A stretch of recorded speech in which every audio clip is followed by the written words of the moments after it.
지금 레디오를 켜봐요. 이 세상 모든 아름다운 노래가 그대를 향해 울리는 내 사랑 대신 말해주고 있다는 것을 알아요. 예, 방금 라디오를 켰습니다. 저기 옥천이 만난 사람의 진행자 황민호입니다. 오늘은 오늘도 기농기촌 특집으로 계속 이야기를 이어가겠는데요. 오늘 모신 분은 저기 안남에서 기농 7년차 깻잎 농사를 열심히 짓고 있는 우리 배진우 농민과 그리고 이연면 편계리에서 거기 지금 이제 기농 3년차 지금 농사를 열심히 애호박 농사를 열심히 짓고 있는 우리 김병수 농민을 모셔놓고 같이 이야기를 나누도록 하겠습니다. 반갑습니다. 네, 반갑습니다. 예, 반갑습니다. 뭐 제가 간단히 소개를 해드렸지만 그래도 한 번 더 소개를 해주시죠. 우리 배진우 선생님처럼. 예, 반갑습니다. 예.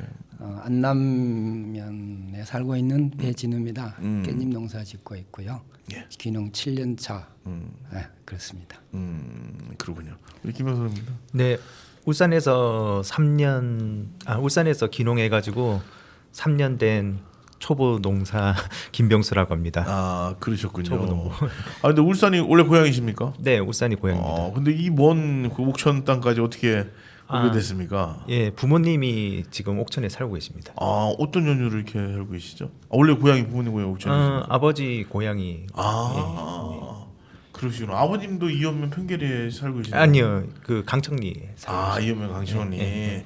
그래서 부모님이 사시는 인근에 좀 이렇게 땅을 알아보다가 네, 아니 그것도 그렇고 예. 지금 제가 살고 있는 데가 기농인의 집에 살고 있어요. 기농인의 집을 처음에 정착할 때 전입 신고나 이런 면 절차가 있어가지고 예. 처음에 부모님 집으로 하려고 했더니 단독 세대로 분리하라고 해가지고 그래가지고 이리저리 알아보다가 예. 좋은 기회가 생겨서 기농인의 집 1호에 지금 살고 있습니다. 이연면 아니요, 삼청리, 옥천읍 삼청리. 삼청리에서 네. 편계리까지 농사를 짓고 가시는군요. 네네. 이 교통비가 이게 기름값이 만만치 않겠네요. 네, 많이 세고 있습니다. 그래도 삼청리면 그나마 좀 낫네요. 네, 삼청이 좋습니다. 그쪽으로 이렇게 쭉 고개 넘어가 가면 되니까. 네네. 예, 그러시군요. 기농은 이제 월세는 좀 쌉니까? 얼마입니까? 월 사글세처럼 생각하시면 되는데 네. 1년에 180만 원입니다. 그 저렴한 편이네요, 그죠? 네, 많이 저렴합니다. 예. 그럼 방이 한 몇 개 정도? 방은 복층 구조로 돼 있는데 예. 그 기농이 집마다 다 다른데 예. 제 기농이 집이 조금 작은 편인데 그래도 16평 되고 방 2개 정도? 아니요. 원룸처럼 돼 있고 복층 구조로 돼 있고. 복층 구조. 예. 그럼 가족들은 아이도 혹시 아이는 없고 와이프랑 둘이 예. 둘이 살긴 뭐 딱 적당하겠네요. 네, 딱 좋습니다. 어떻게 보면 월세를 줄여서 기름값으로 보증금 없이 180이면 기죠? 네네, 그렇습니다. 나쁘지 않네요. 네. 나쁘지 않고 그래서 이렇게 오셨고 참 반갑습니다. 어쨌든 그래도 이렇게 옥천군에 기농 정책 있어서 기농인의 집이 이렇게 혜택을 받고 있어서 그나마 좀 좋은 사례가 아닌가 싶습니다. 이연에 있으면 더 좋았을 뻔했는데 그죠? 이연 그렇죠. 이연면에 근데 시내권에서 가까우려면은 또 옥천은 왜 또 기죠? 네, 그게 낫더라고요. 그렇군요. 네.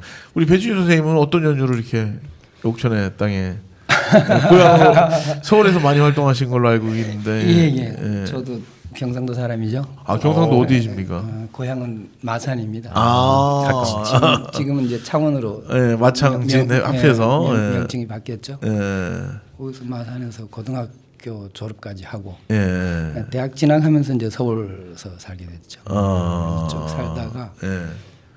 거의 나이가 이제 한 50 됐을 때 예.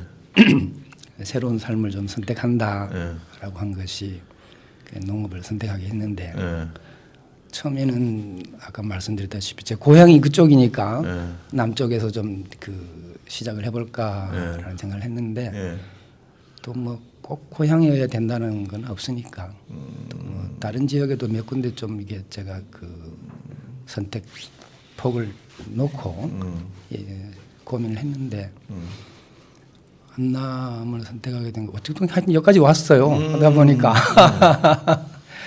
그래서 제가 누님이 한 30년 전쯤부터 이제 옥천에 살고 맞아요, 맞아요. 뭐 그것도 또 하나의 고려 대상이 됐고 나중에 또 이런 얘기를 할 수 있는 기회가 있을지 모르겠지만 예. 귀농을 하거나 귀촌을 할 때 예. 어떤 지역을 선택함에 있어서 여러 가지 조건 요소가 있겠지만 예.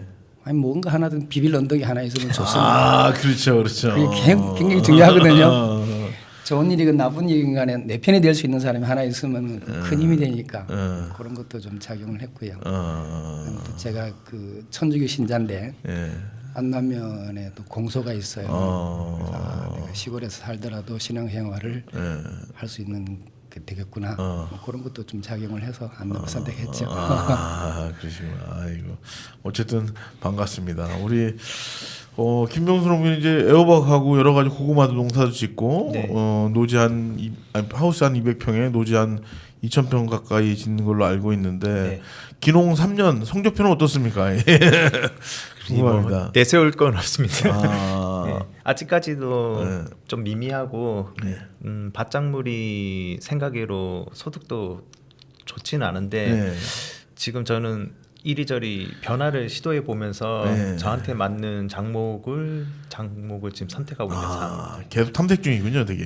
근데 3년 이제 됐고 내년부터는 본격적으로 이제는 다른 쪽으로 이젠 정해서 이젠 넘어가야 될 시점인 것 같아요.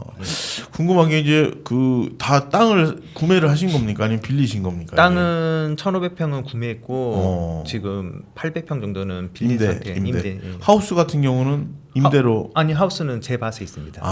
받아 직접 지으신 거군요. 네. 뭐 어떻게 지원을 받아서 이렇게 지은 겁니까?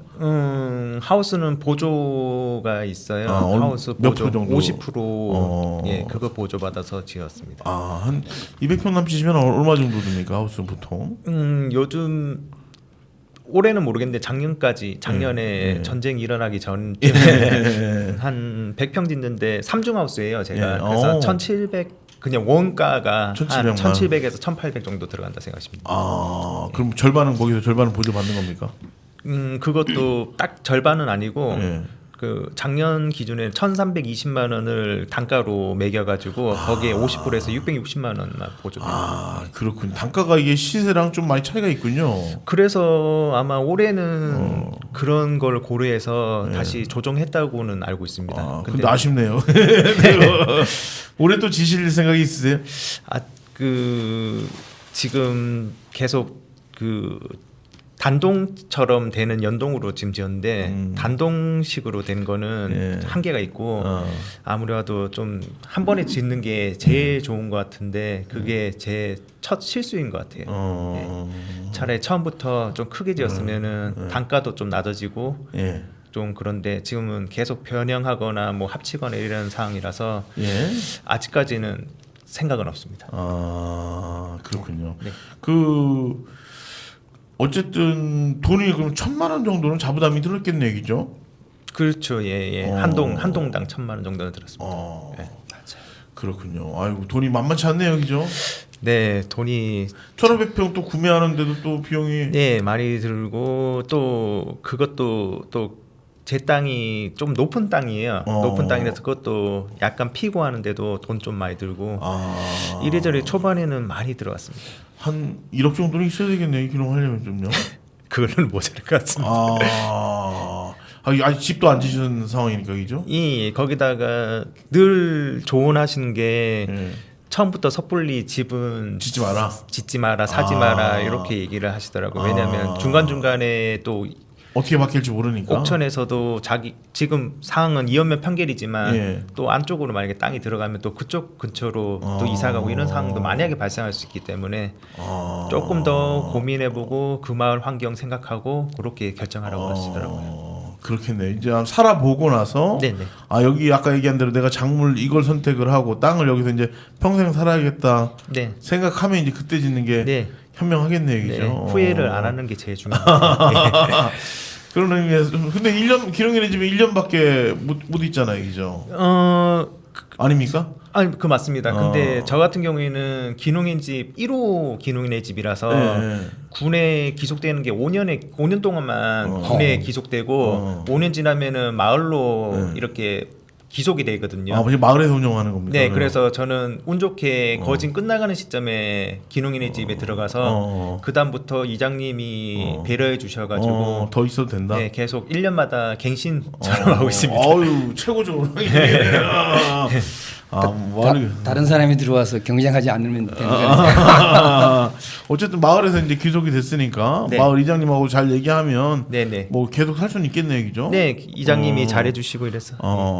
그렇군요. 어쨌든 맞아요. 거기가 상삼인가요? 네, 상삼. 곽상국 이장님 그쪽에 있는. 예, 맞습니다. 예, 맞습니다. 예. 젊은 이장인데 그러시군요. 우리 배진우 선생님은 어떻습니까, 좀? 그러니까 좀 전에 우리 김 선생님 말씀하셨다시피 예.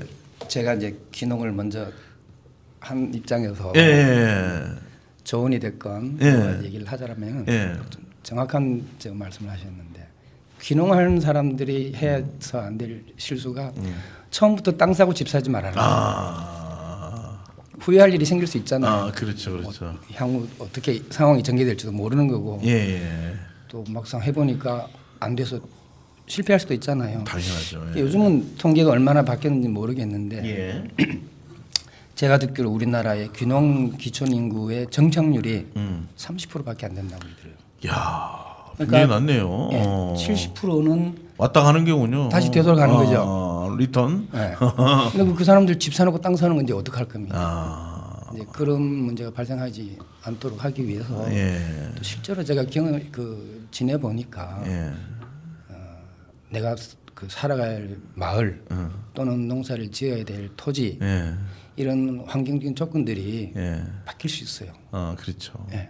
그렇기 때문에 그때 처분하기 좀 편해야 되잖아요. 예. 그런 측면에서 항상 제가 하는 말은 집 사고 땅 사는 거는 살아보고 나서 그때 해라. 그럼 어디 배준호 선생님은 다 임대입니까? 예. 그러니까 좀 전에 우리 김 선생님 말씀하셨잖아요. 하우스를 처음에 좀 고민을 해서 지었으면 지금처럼 안 지었을 텐데. 지금은 뭐 삼중 하우스가 아닙니까? 저도 이제 삼중 하우스죠. 그러니까 저는 만족해요. 저는 처음에 와서 한 2년 동안 다른 분들이 농사를 짓고 계시던 하우스를 임차를 해서 거기서 깻잎 농사를 했거든요. 거기도 지금 계속 하고 계신 거예요? 예. 그래서 한 2년 동안 그 깻잎 농사를 지어보고 아 내가 이제 깻잎 농사를 지어도 되겠다라는 확신이 섰잖아요. 그때 하우스를 지었죠. 그럼 땅을 사서 그때 하우스를 지은 겁니까? 아니요, 그 땅에다가. 아니 그럼 하우스가 원래 있었던 거 아닙니까? 하우스가 있긴 했는데 그게 이제 오래된 거고 아주 재래식 옛날 거라서. 낡아가지고 다시. 그렇죠. 그러니까 요즘의 어떤 그 시설 재배 하기에는 안 맞아요. 그럼 땅은 남의 거고 하우스만 그렇죠. 지은 거. 예. 그래서 10년 계약을 했거든요. 땅을. 그래서 저도 이제 정부 보조를 받아서 됐는데 200평. 예, 200평 했는데 똑같이 한 50% 지원된 겁니까? 예, 50% 지원이 되고 또 이제 깻잎 장목반 특성상 그 농협에서 또 추가로 30% 지원이 됐거든요. 그럼 80%까지 지원. 예. 깻잎이 그게 좋군요. 아니 꼭 깻잎이 아니더라도 그 지역에 따라서 아마 그 지원되는 또 농협에서 그런 그 지원 제도가 있는 그럼 걸로 알고 실제로 있어요. 비용은 좀 적게 들었겠네요. 그래도 저는 2019년도에 지었거든요. 예, 한 자부담은 한 300 정도 됐습니까? 그때 제 돈이 한 1,500 들어갔습니다. 80% 지원되는데도요? 예. 그러니까 이제 관정도 파야 되고 또 이제 정부에서 지원하는 그 시설 비가 좀 김 선생님 말씀하셨다시피 단가가 낮아가지고 현실하고는 좀 차이가 있거든요. 더군다나 그때만 하더라도 좀 나았는데 최근 한 3, 4년 사이에 이 철골 구조 그 재료값이 아주 크게 올랐어요. 근데 그렇게 크게 오르는 것들이 반영이 안 되는 거죠.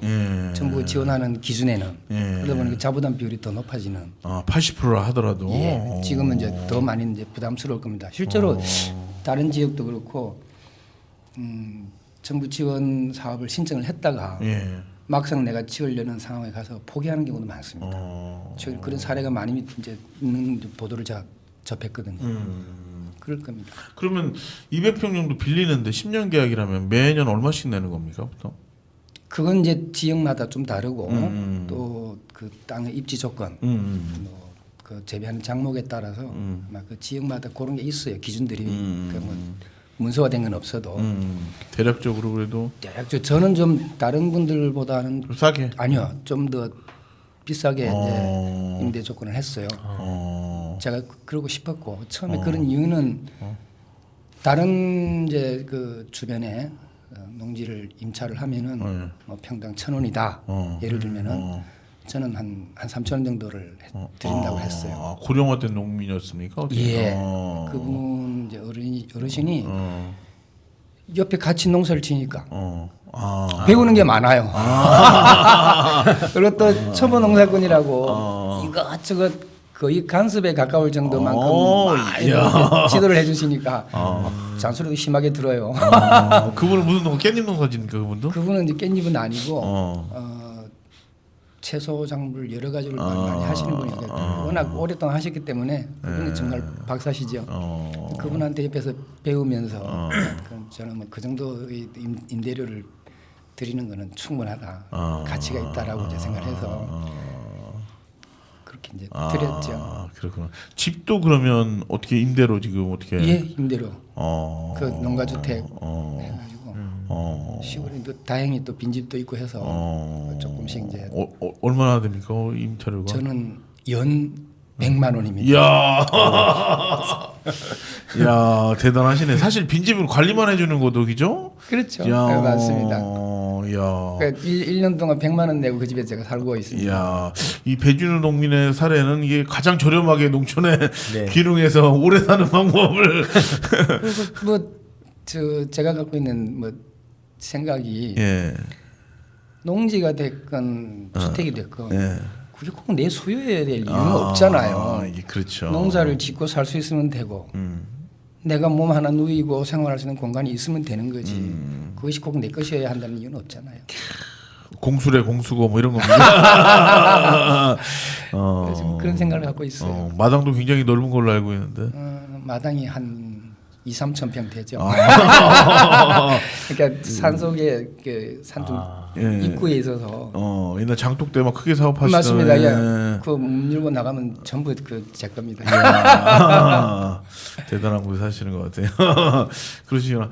어쨌든 김명수 농민은 김명수 선생님은 이제 사실 농촌에 이게 농사만 짓는 게 아니잖아요, 그죠? 여러 네, 가지 맞습니다. 이제 마을 활동이나 네네. 뭐 사실 그 관계 맺기도 좀 있잖아요. 네네. 그리고 또 좀 하다 보면 또 지역의 여러 가지 단체 활동이나 이런 것들도 뭐 하면서 좀 친해지고 이런 것들이 있는데 네네. 어떠셔요?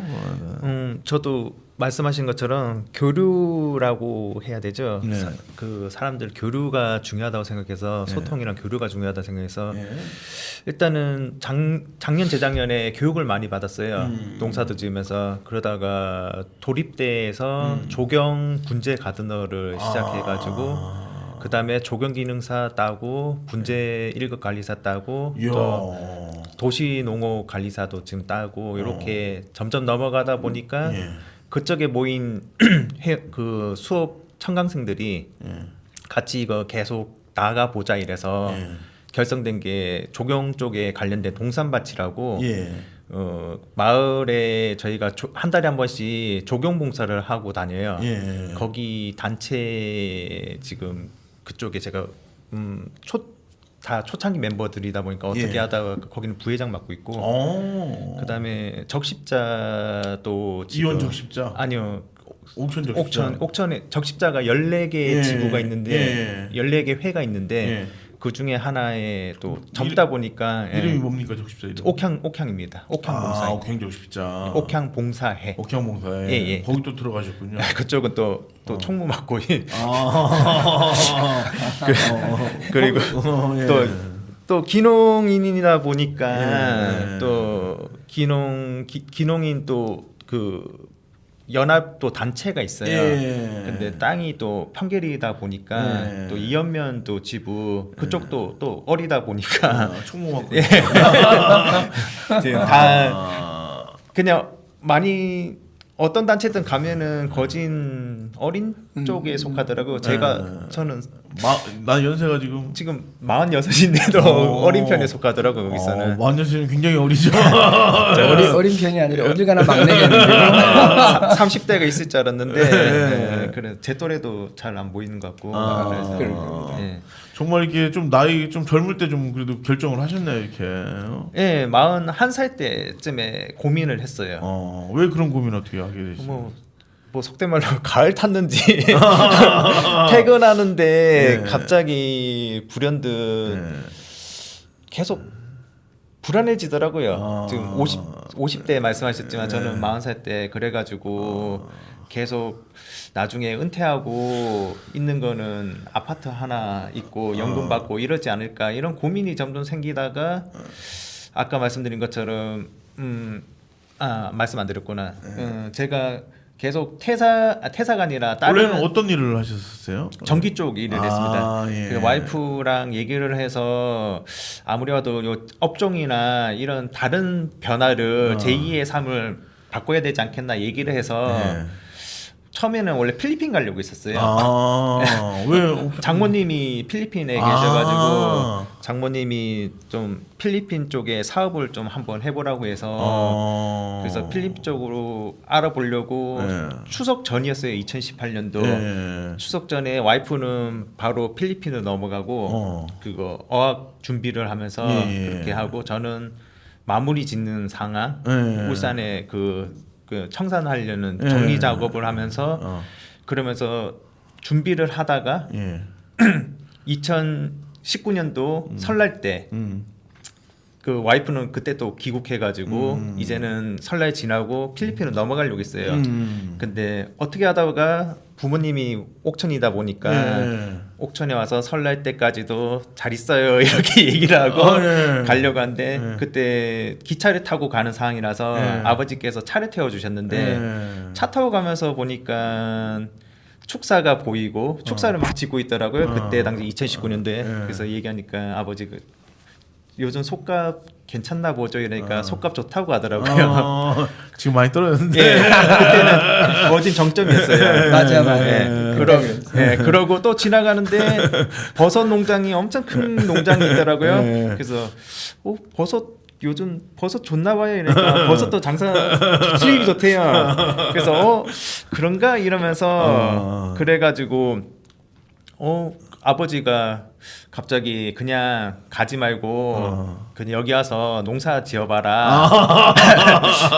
거기다가 아버지가 많이 연로하시니까 부모님들이 그래서 어떻게 할까 좀 고민하다가 차라리 아까 배 대표님 말씀하신 것처럼 뭐 비빌 구석이 옥천이 있다 보니까 그래서 필리핀은 그냥 컷하고 그냥 기농하게 됐는데 그 뒤에 바로 코로나가 터졌지 않습니까? 필리핀에 갔으면 아마 6개월 지나서 한국에 왔을지도 모릅니다. 왜냐하면 거기는 완전히 경기가 다운됐었거든요. 거기 있던 사람들도 필리핀 들어오면은 한국으로 들어오면은 필리핀은 못 들어가는 상황이 됐어요. 나중에는. 그렇구나. 그런 결정권 때문에 필리핀에 있던 교민들도 한국에 못 오는 경우도 있었고 못 들어가는 경우도 있었고 이런 상황이었어요.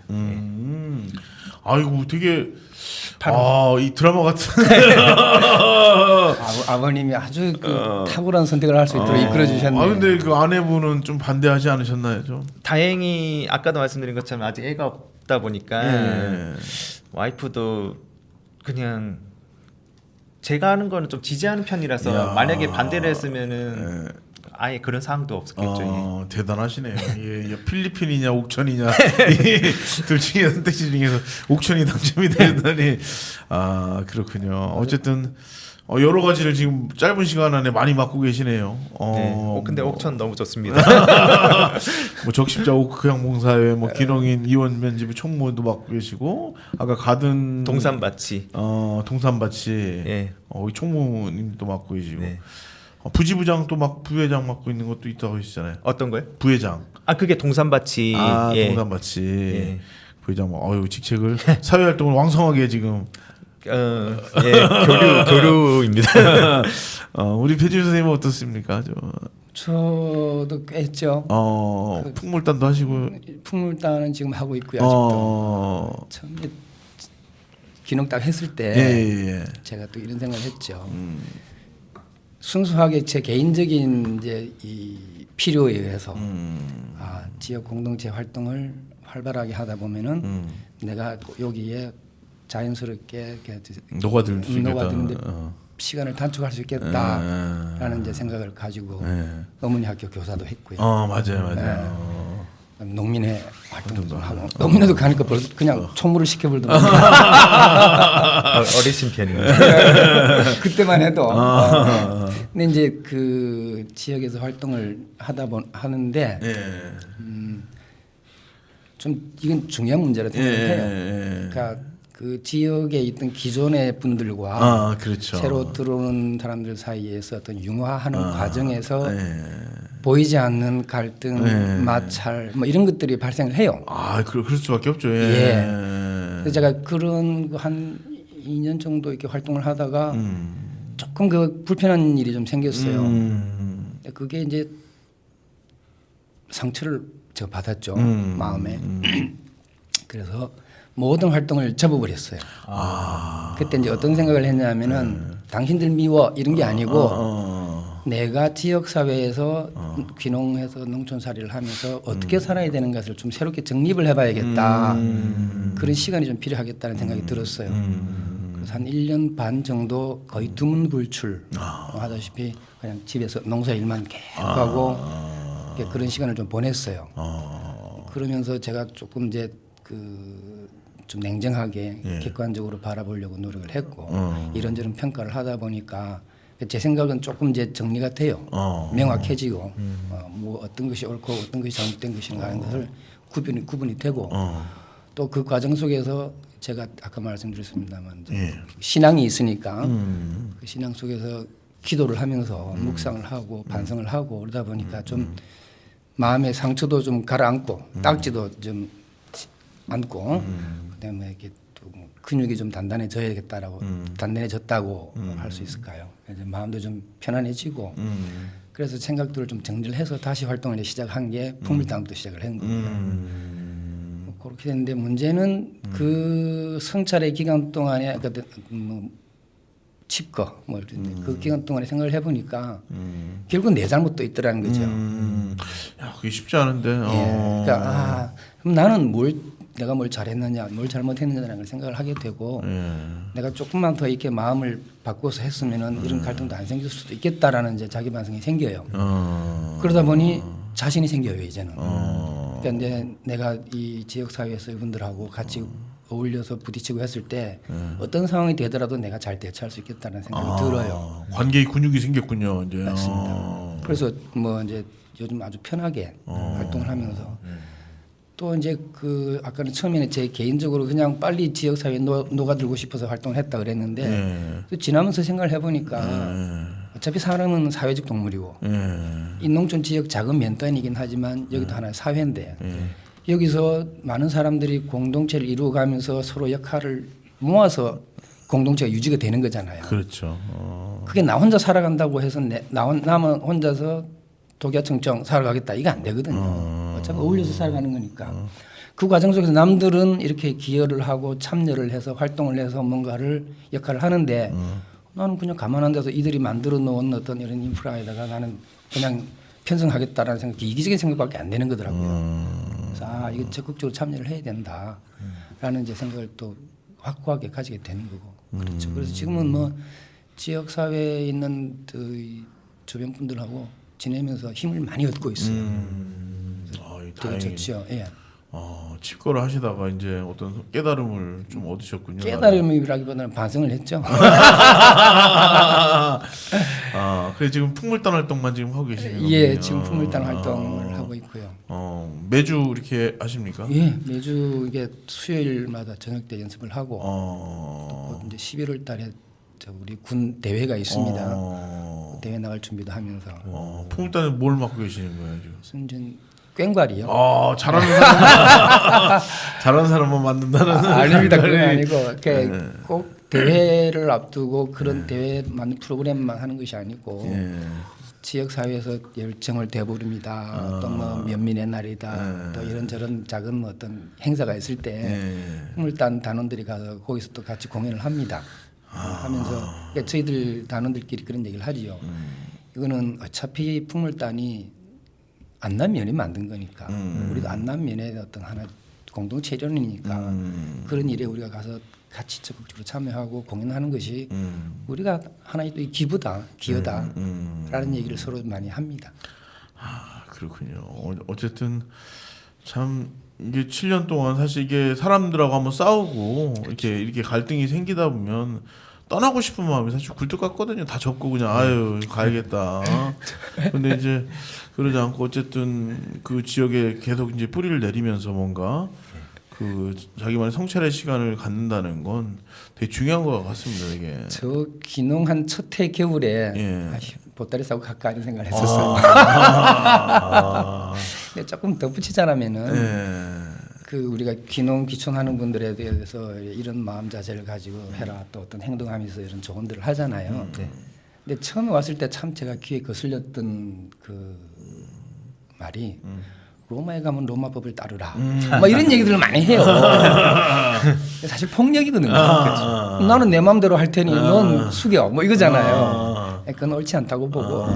그러니까 그 기존에 있던 먼저 있던 사람들이 새로 들어오는 사람을 품어 안아줄 수 있는 그런 태도가 좀 필요하고 또 새롭게 들어오는 사람 입장에서도 사실 뭐 수십 년 동안 각자 서로 다른 환경 속에서 각자 다른 문화 속에서 다른 생각을 하고 살아왔는데 어느 날 갑자기 같이 살려니까 당연히 다르잖아요. 그렇죠. 그럴 수 있다라는 인정을 하고 하면은 그런 태도들을 그 가지는 것이 매우 중요해요. 아까 우리 귀농귀촌 인구에 대한 정착률 얘기를 했는데 정착하지 못하는 것들이 여러 가지 이유가 있겠지만 경제적인 부분도 있겠지만 실제로는 문화적인 차이를 극복하지 못해서 그 되돌아가는 사람들이 많다고 저는 생각을 하거든요.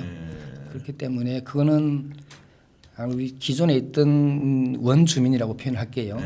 이분들도 꼭 그 수십 년 수백 년 동안 우리 지역에서 내려온 이런 전통과 관습이 있는데 너는 그냥 따라해 이렇게만 볼 것이 아니고 너는 이런 환경 속에서 살아왔으니까 다르겠구나.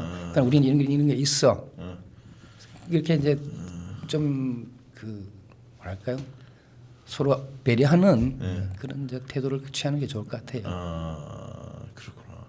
최근에 또 안 나면은 또 문화공간이 또 생겨가지고 거기서도 좀 활발하게 좀 같이 보고 계십니까? 어떻습니까? 예예.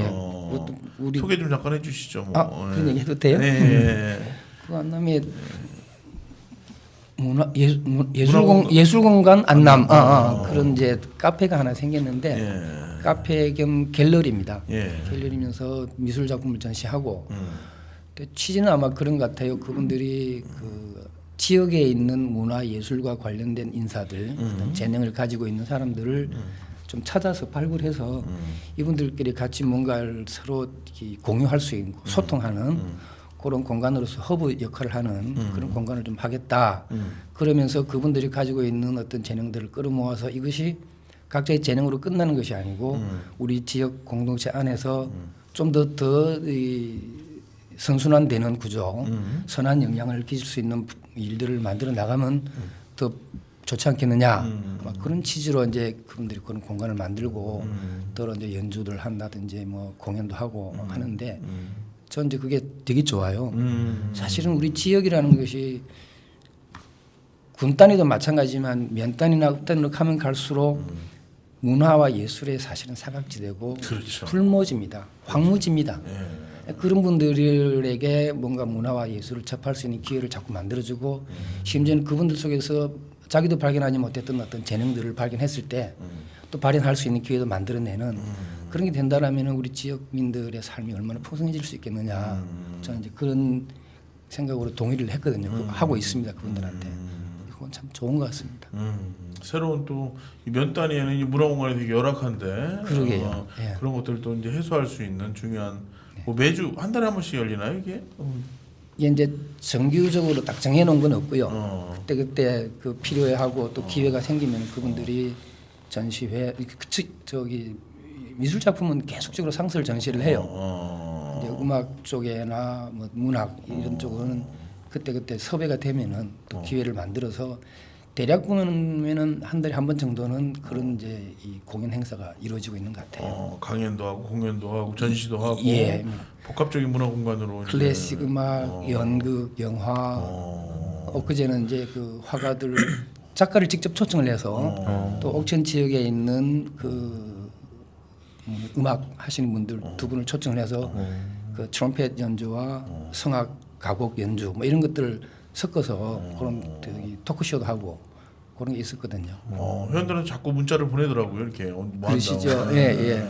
그래서 반갑게 정보를 얻고 있습니다. 우리 김병수 선생님은 뭐 갈등이나 이런 것들은 없었습니까? 저는 그렇게 크게 갈등은 없었고 아까 말씀드린 것처럼 동산바치가 그 조경기능사 그런 수업을 듣는 게 그런 게 있더라고요. 각 만약에 기농을 하거나 기촌을 하거나 이러면은 그에 하는 게 다 비슷하더라고요. 이때쯤에는 교육을 받아야지, 이때쯤에는 뭘 해야지 이런 식으로 해서 이상하게 그때 모인 사람들이 다 기농 2, 3년 차들, 기촌 2, 3년 차들이 모였어요.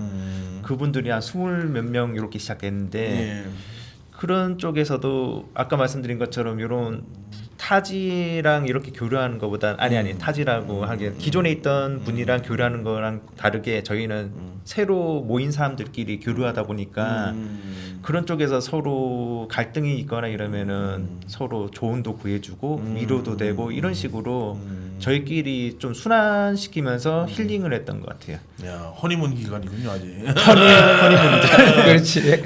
조금 지나면 이제 또 그렇지 않습니까? 아직까지 생각이 비슷한 것 같아요. 그러시구나. 네. 그리고 이제 어쨌든 이제 사실 지자체마다 이제 기농 기촌 인구를 유입하느라고 요즘은 조금 정책이긴 하지만 이제 계속 이제 지역 소멸 얘기가 나오고 하니까 이제 그런 것들 많이 또 얘기가 되는 것 같아요. 혹시 이제 두 분 이제 3년차, 7년차 이제 기농 기촌인으로서 지자체에서 이런 정책을 해주면 기농 기촌하는데 조금 더 도움이 될 것 같다. 뭐 이런 게 좀 있을까요, 좀 어디? 어떻습니까?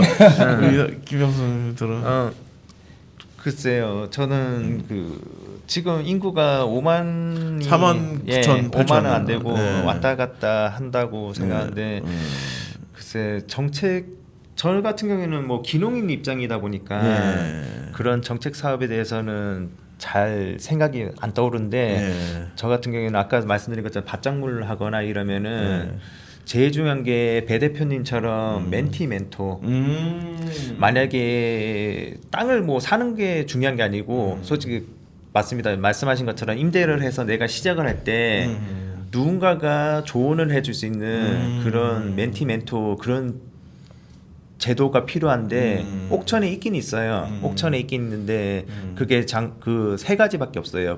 포도, 복숭아, 그다음에 그 축산 세 가지 외에 근데 무작정 기농하는 사람들이 포도를 하겠다, 복숭아를 하겠다 이건 아니지 않습니까? 그렇죠, 그렇죠. 그럼 다른 쪽으로도 좀 활성화되게 멘티 멘토를 조금 지원해 줬으면은 하는. 굉장히 좋은 제안. 왜냐하면은 저 같은 경우에도 그 복숭아 밭을 사가지고 복숭아 밀었어요. 그런 경우인데. 그게 꼭 복숭아가 싫다는 건 아니고 제가 생각했던 거는 과수 쪽은 맞는데 저는 체리나 뭐 자두나 이런 쪽으로 좀 생각을 했었는데 그런 쪽으로 기술을 지원받거나 하려고 하니 막상 옥천에서는 이렇게 받을 만한 그런 제도가 없는 것 같고 그렇게 꼭 군 잘못 이런 거 떠나가지고 아직 제 작은 소신의 그 의견인데 만약에 그런 자기가 생각하는 그런 여러 가지 멘티 멘토가 있다고 하면은 더 활성화되고 더 풍족해지고 이러지 않을까. 기농하는 사람들이 각 품목별로 선택지가 좀 넓어지면은 그만큼 더 그거에 맞춰서 오지 않을까 이런 생각이 좀 듭니다. 뭐 두 분 다 이제 사실 비빌 언덕이 있어서 이제 부모님이나 그렇죠. 아니면 이렇게 누님이나 있으셨는데 사실 이게 농업을 하려면 또 비빌 언덕이 또 있어야 되지 않습니까? 네, 그러려면 맞습니다. 이제 정말 뭐 좋은 멘토를 만나면 이제 좀 빠르게 정착할 수 있고 시행착오를 좀 줄이면서 그렇죠. 그렇게 할 수 있을 것 같다는 생각이 드네요. 네. 아까 이제 얘기한 포도, 복숭아, 축산에 한정된 걸 좀 넓혀서 네. 다양한 멘토멘티를 좀 구성했으면 좋겠다. 네. 좋은 제안인 것 같습니다. 우리 배지훈 교수님. 저는 좀 귀농귀촌이라는 그 시스템을 꼭 귀농귀촌이라는 어떤 행위 자체에서 국한시켜서 이해하지 말고 한국 농업 농촌 농민의 현실에서 바라봐야 된다고 생각해요. 큰 틀에서. 그러니까 기본적으로 도시에서 살고 있는 분들을 농촌 지역으로 들어올 수 있게끔 하려면은 간단해요. 농촌에서 농사 짓고 살아도 먹고 산다. 이게 전제가 되면은 굳이 귀농귀촌을 부르짖고 주창하면서 뭐 어떤 제도를 만들어서 끌어들이려고 노력하지 않아도 된다는 거죠. 실제로 지금 이제 농촌 현장에서는 농사를 짓고 있는 분들의 연령 분포를 보면은요, 귀농귀촌 해온 사람들이 없으면 이제 안 돼요. 기존에 오시던 분들이 앞으로 얼마나 더 하겠습니까? 그죠? 연세들 이제 많으신데 그분들이 이제 농사를 지을 수 없는 상황이 되고 나면은 시골에 농사 지을 사람 없습니다. 한국 농업 없어져요. 그렇죠.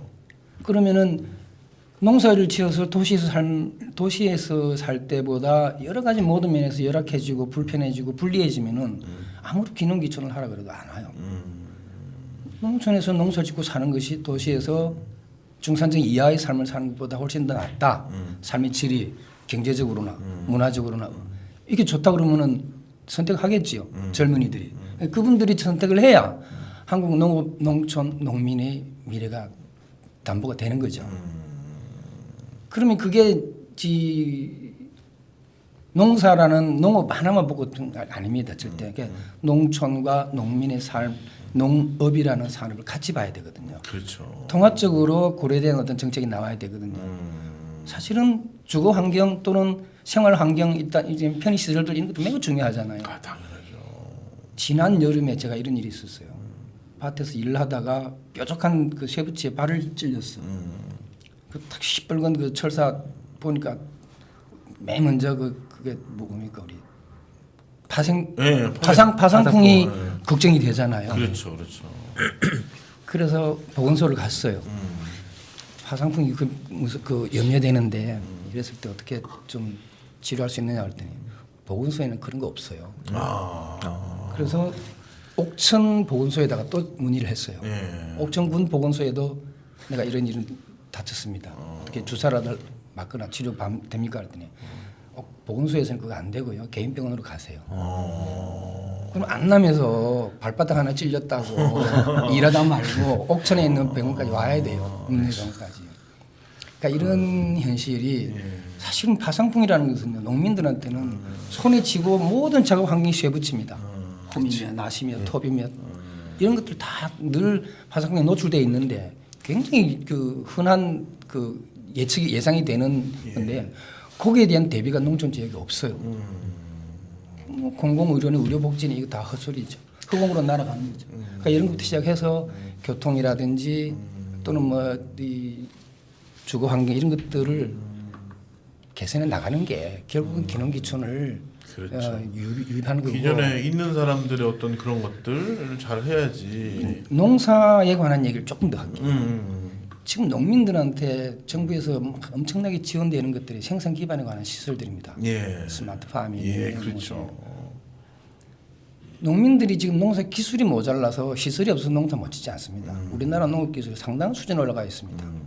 얼마든지 해낼 수 있고 비록 최고의 품질은 아닌데 하더라도 적어도 물건을 농산물 생산을 해서 내다 팔 수 있는 수준은 다 됐단 말입니다. 그럼 어디서 농민들이 그런 문제가 생기느냐? 농사를 지어서 농산물을 판매를 했을 때 들어오는 소득이 턱없이 부족하다는 거죠. 최저생계비도 안 되고 최저임금에도 해당하지 않는 농사를 계속적으로 지으라고 강요를 하고 있어요. 결국은 우리 농업에서 이것을 해결해야 될 첫 번째 과제는 유통의 문제입니다. 그렇죠. 유통 구조를 개선해서 지금 생산 기반 시설에 투입되고 있는 그 재원을 일부분만 떼어서라도 유통 개선하고 또 기존에 있던 유통망 속에서 농민들의 소득이 일정 정도 보장되는 어떤 시스템을 만들어낸다라면은 농사 지어서 한 달에 얼마씩 내가 소득이 발생하면은 소문나잖아요. 그러면 귀농귀촌하는 사람들한테 무슨 제도적 혜택이 다 지원이 안 해도 선택을 하게 돼요. 근데 그 이후에 그러니까 이제 좀 원하는 게 있다라면 선택을 해가지고 귀농귀촌을 하는 분들한테는 저는 처음에 농사를 지을 수 있는 어떤 그 생산 기반을 만드는 데 좀 도움을 줘야겠다. 그러니까 이제 뭐 경제적으로 여유가 있어서 돈을 싸들고 들어오는 사람들이야 번듯하게 그냥 적당히 시설 좀 갖추고 뭐 이제 재료 뭐그 도구들 구입해서 농사를 지어가면 되겠지만 그렇지 못한 사람들은 농사라는 귀농을 선택을 하고 싶어도 사실 자신이 안 생겨요. 그렇죠. 두렵죠. 그렇기 때문에 선택을 못 하거든요. 근데 그런 분들한테 오히려 예를 들면은 집을 도시 저기 시골집 많잖아요. 전 시골 주택 이런 걸 지방 정부가 매입을 해서 개량을 해서 사람이 살 수 있도록 고쳐서 살 수 있게 한다든지 저는 다른 비닐하우스 한 100평, 200평이라도 지어서 한 1, 2년 동안 내어서 농사를 지어봐라. 1년에 세 얼마씩 내고 그래갖고 농사 자신 있으면은 새로 짓든지 사든지 해라. 뭐 이런 시스템만 갖춰주더라도 훨씬 도움이 클 겁니다. 좋은 제안인 것 같습니다. 얘기한 대로 지금 한 6회차 지금 계속 귀농귀촌 얘기를 지금 듣고 있는데요. 좀 모아본 걸 얘기를 하면 얘기한 대로 일단 집 주거 이제 아까 이제 마을에서는 오래 살 수 있지만 군에서 보유한 건 1년밖에 안 되거든요. 그렇죠. 그러니까 이걸 좀 더 한 2, 3년 이라 좀 연장해서 늘어났으면 좋겠다는 제안이 하나 있기도 했고요. 그리고 얘기한 대로 이제 그 땅이나 정말 땅은 많이 있지 않습니까? 그렇죠, 맞습니다. 그래서 뭐 300평 정도는 진짜 저렴하게 아니면 뭐 무상임대도 할 수 있고 청년들이나 뭐 이런 오는 사람들이 얘기한 대로 하우스 같은 거 저렴하게 임대해서 한번 생산 기반 그리고 예, 맞아요. 그리고 얘기한 대로 맨투맨티 해가지고 예. 농업 기술이나 이런 거 가르쳐줘서 당장 그리고 우리는 또 로컬푸드 직매장이란 그런 것도 있지 않습니까? 예. 그래서 바로 내면 또 거기도 잘 돼서 없는 품목들을 좀 잘해가지고 하면은 학교 급식이나 이런 데로 또 들어갈 수도 있으니까 또 이 가공센터도 있고 가공센터 없는 데도 많더라고. 영동 같은 경우는 가공센터가 없어가지고 뭐 이 부가가치를 올리려고 뭐 만들려고 해도 그거 판매를 못해요.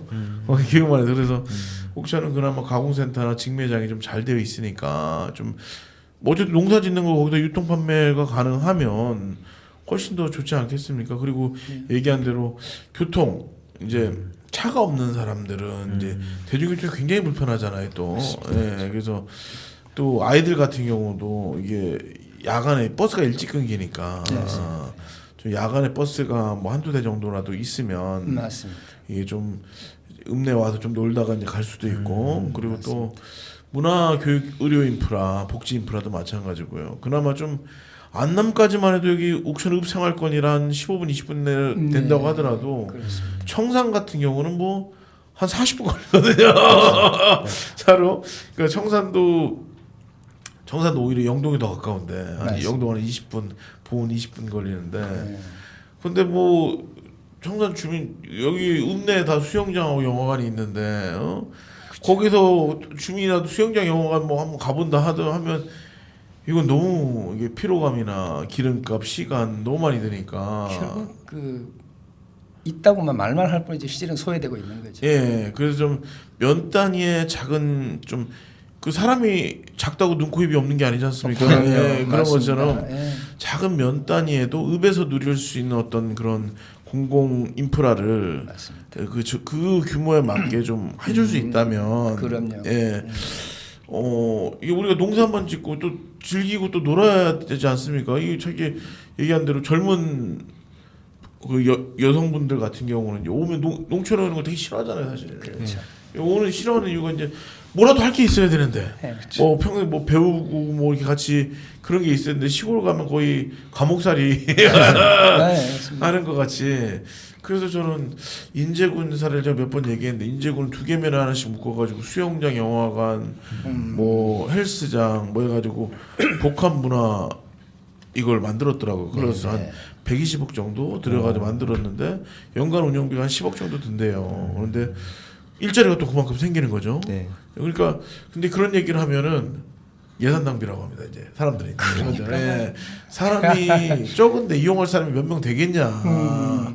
근데 이게 닭이 먼저냐 달걀이 먼저냐인데 뭔가 이게 닭이 살 환경을 만들어야 알이 나오지 않겠습니까? 닭이 생기고. 그런데 그 인구가 적다고 예산이 맨날 안 내려오고 그러니까. 예산이 없으니까 열악해지고 이게 계속 반복이 되는 거죠. 악순환이. 사실은 인식의 문제인데요. 예. 세상이 워낙 경제 논리나 효율성만 따지는 세상이 되다 보니까 인구수를 계산하게 되는 거고 이걸 투자했을 때 얼마만큼 효율이 있느냐라고 이제 따진단 말입니다. 근데 아까 공공부문에 대한 인프라는요 효율의 논리가 아니고 인간 권리에 관한 얘기입니다. 그렇죠. 되게 중요한 말씀입니다. 인간으로 살아가는 기본적으로 사람이 살다 보면 내가 몸을 가지고 있기 때문에 이 몸을 유지하기 위해서 먹고 자고 입고 아플 때 치료받고 이런 행위들을 해야지만 우리 생명이 유지가 되는 건데 그래서 이거는 경제 논리나 효율을 따질 게 아니고 가장 기본적으로 인간이 누려야 될 권리를 어떻게 보장해내느냐 그런 인식을 하게 되면은 뭐 학교를 통폐합한다 우체국을 없앤다 이런 얘기는 나올 수가 없는 거죠.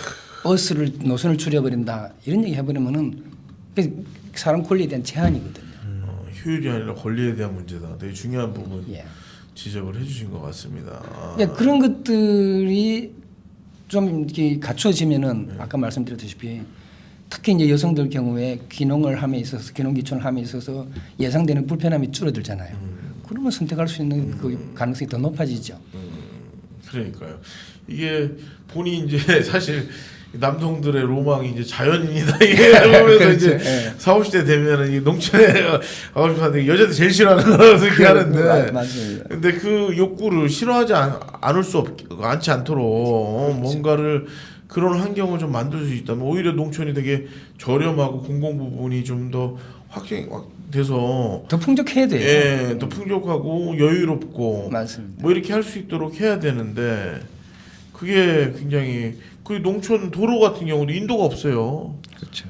그러니까 차는 막 쌩쌩 달리는데 맞습니다. 인도나 이 전동차가 다닐 수 있는 그런 게 없다 보니까 예. 그리고 보건지소 같은 경우도 사실 이게 주민들에 의해서 제어가 되지 않는 거거든요. 얘기한 대로. 그러니까 저는 보건지소 운영협의회 네. 이런 것들이 있어서 협의회장이 주민으로 한다면 이런 민원들이 접수돼서 올라가서 바뀌어야 되지 않겠습니까? 그럼요. 이게 이 박제화된 공공성, 이 변하지 않는 이 체제를 우리가 어떻게 계속 목소리를 내서 얘기한 대로 파상풍이나 이런 것들은 사실 어려운 게 치료하는 게 어려운 게 아니거든요. 그런데 어린이 애들이 아프면 감기약이나 뭐 이런 것들도 할 수 있는 데가 없습니다. 맞습니다. 예. 없습니다. 농촌에 또 편의점이 없는 데가 되게 만남도 편의점이 없지 않습니까? 예, 없습니다. 예. 그리고 편의점에서 약 취급을 하려면 24시간 돼야 되는 편의점이 있어야지 네네. 비상 상비약 취급이 가능하거든요. 그렇죠. 그런데 보통 시골에도 청산에도 편의점이 3개나 되는데 새벽 1시까지밖에 안 하기 때문에 비상약품 취급을 하지 못하는 거예요. 그렇죠. 예. 그러니까 이런 어려움들이 좀 개선이 돼야 되는데 참 어려움이 많은 것 같습니다. 지난 여름에 또 보건소 얘기를 하게 되는데 벌레제가 쏘였어요. 벌레 쏘여가지고 급하게 이제 갔는데 보건지소를 갔지요. 네. 갔더니 의사가 없는데요. 아.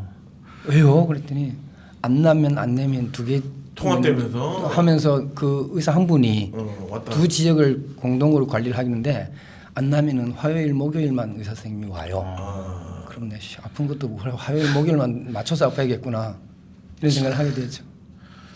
그러니까 이게 일상적인 게 자꾸 이제 해가 갈수록 어떤 공공 서비스들이 축소되고 이제 내가 보기에는 한 5년 10년을 되면 학교도 정말 지금 이제 전 12명 이하로 폐교육을 낮춰놨긴 했지만 이게 20명 선이 무너지면 한순간에 사실 없어지거든요. 사실 폐교가 되면 또 젊은 사람을 이제 볼 수 있는 못 들어오죠. 네.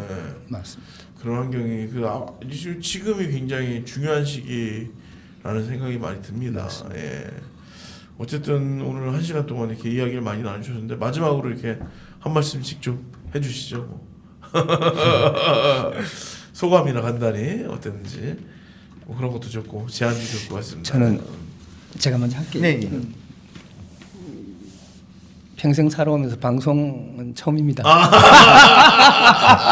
그래가지고 그렇습니까? 무한한 영광으로 생각을 합니다. 예. 제가 깻잎 농사 짓는다고 말씀드렸잖아요. 예. 그 깻잎 농사를 지으면은 자기가 그 시간 운용을 되게 제한을 많이 받습니다. 이게 좀 자리를 떠서 다른 일을 하기가 참 쉽지 않거든요. 예. 저도 이번에 또 우리 대표님께서 이게 방송 계획을 말씀해 주시기 때 나 바쁜데 이 생각부터 제일 먼저 났어요. 그렇죠. 네. 그러나 이제 또 제가 아까 말씀드렸다시피 이러한 공동체에서 일어나는 일들에 내가 시간과 이런 것들 같이 내서 할애를 해서 한다는 것도 중요한 일이다 생각을 했기 때문에 예. 제가 생각이 짧았다 반성을 하면서 달려왔습니다. 예, 어쨌든 기회를 이렇게 얘기할 수 있고 좋은 경험을 할 수 있게 돼서 좋았습니다. 고맙습니다. 예, 우리 김현수 농민. 저도 이런 방송 처음인데 예. 이리저리 얘기 듣다 보니까 저도 생각 못했던 이야기도 들을 수 있었고 이렇게 조금 한 번 더 생각하는 시간이 됐던 것 같아요. 이런 기회가 뭐 몇 년 지나서도 제가 계속 정착을 해가지고 잘 됐으면은 또 다시 뭐 나올 수도 있고. 그럼요, 얼마든지요. 그렇게 되려면은 제가 잘해야 되지 않겠습니까? 그래서 지금 말씀 오늘 이때까지 했던 거를 의견이 조금 더 위로 올라가서 조금 더 돼서 더 좋은 옥천이 돼가지고 저도 살 수 있는 더 좋은 환경이 됐으면은 좋겠다는 바람이 있고 다들 잘 됐으면 좋겠습니다. 오늘 이렇게 아침 일찍 9시부터 이렇게 나와주셔서 되게 고맙고요. 모처럼 이렇게 섭외하기 어려웠지만 그래도 양질의 이야기들을 굉장히 많이 들은 것 같습니다. 앞으로 옥천군이나 또 기농기촌 하신 분들이 어쨌든 이제 계속 후배 귀농이들 또 오지 않겠습니까? 그럴 때 좀 좋은 지혜로 이렇게 같이 나눠주고 이제 받아 안아서 이제 조금 더 쉽게 이제 시행착오를 좀 줄이면서 좀 잘 뿌리내릴 수 있도록 저는 뭐 이 스며들고 번져가는 게 가장 맞습니다. 되게 중요한 거라고 생각을 합니다. 그리고 기농기촌이라고 뭐 따로 이렇게 하기보다는 그냥 새로운 사람에 대한 맞습니다. 환대해주고 같이 좀 잘 살 수 있도록 이게 하는 게 방법이 아닐까. 그리고 내가 사는 곳이 좀 더 행복해질 수 있도록 이런 고민들을 같이 하는 게 아닌가 싶습니다. 오늘 이렇게 마무리하겠고요. 마지막으로 신청곡 우리 배진윤 선생님이 신청한 범 내려온다. 우리 사람이 좀 많이 내려왔으면 좋겠습니다. 범 내려온다. 우리 부활의 우리 김명수 선생님이 신청한 사랑할수록 듣고 오늘 이 시간 마치도록 하겠습니다. 오늘 출연해 주신 두 분 고맙습니다. 네, 고맙습니다.